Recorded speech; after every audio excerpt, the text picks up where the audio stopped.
Hello मैत्रिणींनो, welcome to my YouTube channel woman motivation with Sharda. आजचा video आहे कॉन्फिडन्सवर. बघा मैत्रिणींनो, एक मुलगी होती, ती बोलण्यात खूप जास्त घाबरत होती. ती स्वतःला इन्सेक्युअर फील करत होती.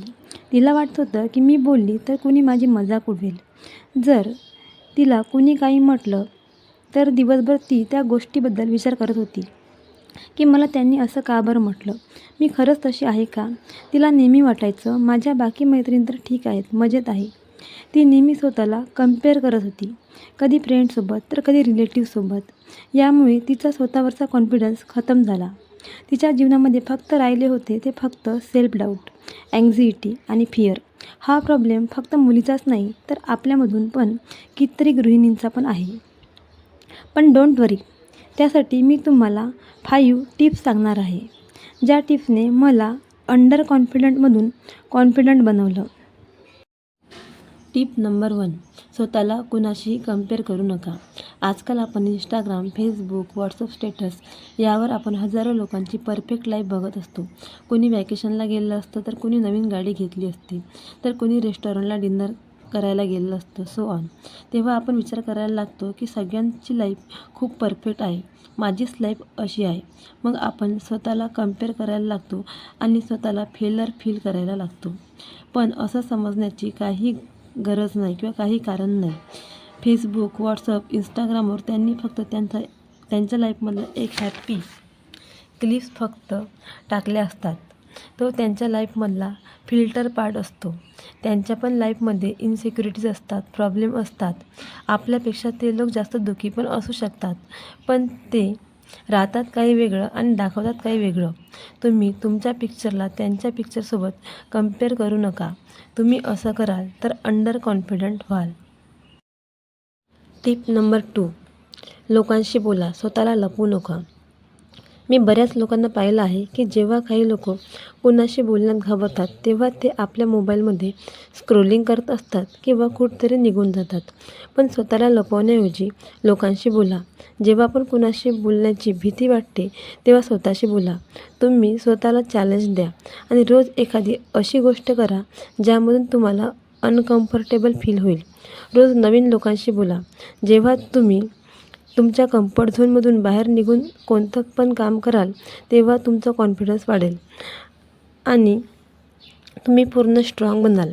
Confidence is not about being fearless, it's about having the courage to face your fears. Tip number 3, तुम्हाला स्वतःला प्रूव्ह करायची गरज नाही. सगळ्या लोकांना वाटते की माझी तारीफ कोणतरी केली पाहिजे. त्यासाठी कोणी व्हॉट्सअपवर स्टेटस ठेवतात.